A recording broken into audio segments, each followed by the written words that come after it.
Hello, and welcome to our second video for the web series, Topics of Impact.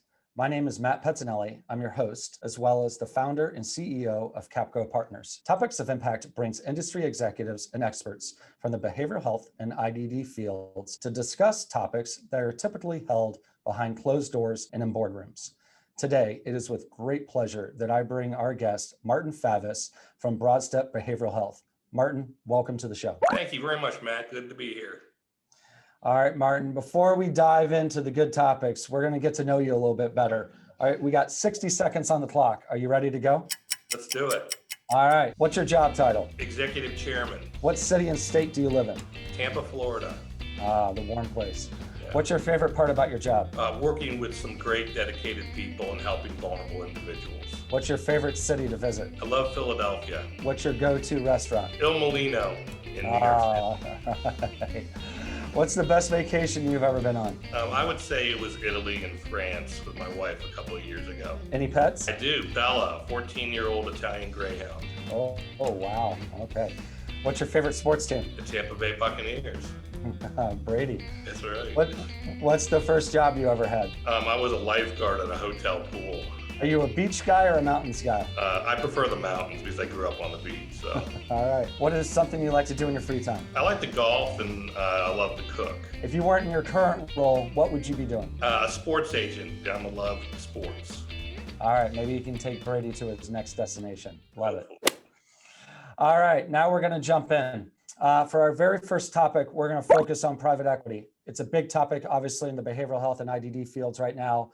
And having Broadstep be backed by Bain's Double Impact Fund, you're no better of an expert than anyone to give some insight. So in your view, has the integration of private equity been beneficial to increasing the quality and services offered? I think so. And the main reason is because, unfortunately, a lot of the landscape is, with smaller companies, and as time has gone on and there's been more regulatory compliance mandates, the smaller companies just don't have the ability to operate as effectively as somebody that has more resources and things of that nature. So what are some of the common characteristics a provider tends to possess for a group like Bain or some of the other well-capitalized shops look for when chasing an acquisition? First and foremost is quality of care, because it really starts and ends there. If you're a provider and you're not providing outstanding services, that's not a good thing and want no part of it. The other situation is some geographies are better than others. There could be regulatory or compliance or reimbursement situations in respective markets. So those are the two most important things. And then, of course, the team that's running the company. How many deals are you guys probably looking at annually versus those that actually are done and brought forward?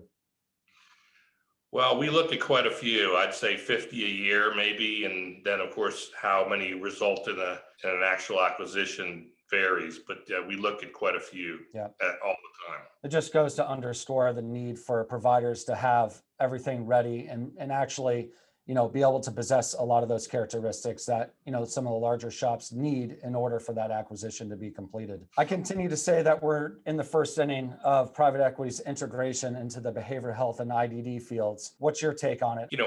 10 years previously, there wasn't that many deals that were transpiring. And then, of course, there's been a lot of scale acquisitions from very large private equity firms. And there's really not that many other independent targets that are out there. So I wouldn't say we're in the first inning, but maybe in the fifth or sixth inning.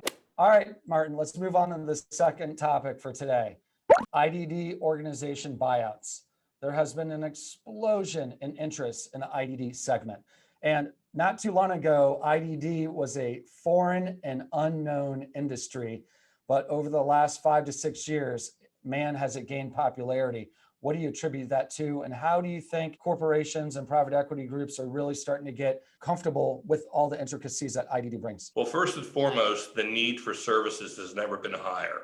If you look at all the different demographic surveys, you see that individuals are aging out, but more importantly, their caregivers are aging out. And I think the statistic is 80% of all individuals with IDD are still in a home-based setting. And therefore, at some point when their caregivers age out or pass on, they've got to go somewhere. So that's one of the most important dynamics, I believe, that is really contributing to what's going on. And secondly, when you have to have the intricacies of the businesses, you got to have a really solid clinical model. And that, of course, drives everything else. And that means outcomes, and that means all kinds of things. Among your peers who look up to you, do you get the sense that a lot of them don't want to miss the boat and they're saying, man, maybe this is when I should sell? I never imagined selling, but everyone else seems to be jumping on. Do you get that sense that people are kind of rushing to see if they can get out? Yeah, I mean, when you're in an industry that is absolutely hot, and you see a lot of transactions occurring, I mean, it's only human nature to say, well, hey, maybe I better take another look at this because, I don't think that window is going to be open forever.